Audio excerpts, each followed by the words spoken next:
তারপর আমার বন্ধুগুলো এক এক করে হারিয়ে গেল। স্কুল কলেজের শেষ দিনে প্রচুর প্ল্যান করেছিলাম আমরা।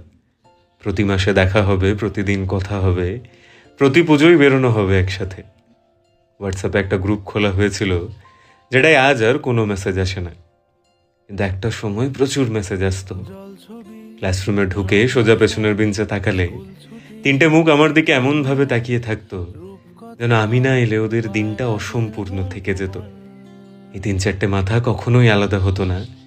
একসাথে ঘুরতাম, একসাথে বসতাম, একসাথেই থাকতাম। স্কুল কলেজে যাওয়াটাই ছিল শুধুমাত্র ওদের জন্যে। 1000 ঘন্টা কথা বলার পরও কত কথা বাকি রয়ে যেত। কিন্তু আজ আমাদের আর কোনো কথা হয় না। সময়ের সাথে কেমন যেন ব্যস্ত হয়ে গেলাম আমরা। ওই হোয়াটসঅ্যাপ গ্রুপটার মতোই কোথায় যেন হারিয়ে গেল আমার ফ্রেন্ডস ফর এভারগুলো। কিন্তু আজও পুরনো ছবি আর লক্ষ্য স্মৃতির ভিড়ে মনে পড়ে যায় ওদের মুখ। মনে পড়ে যায় যে হয়তো এখন হারিয়ে গেছে ওরা, কিন্তু ওদের ঘিরেই চলতো জীবন আগে।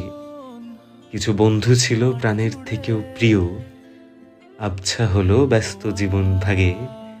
আর তাই এখন আমাদের আর কোনো কথা হয় না, তাই না? তোর পাশে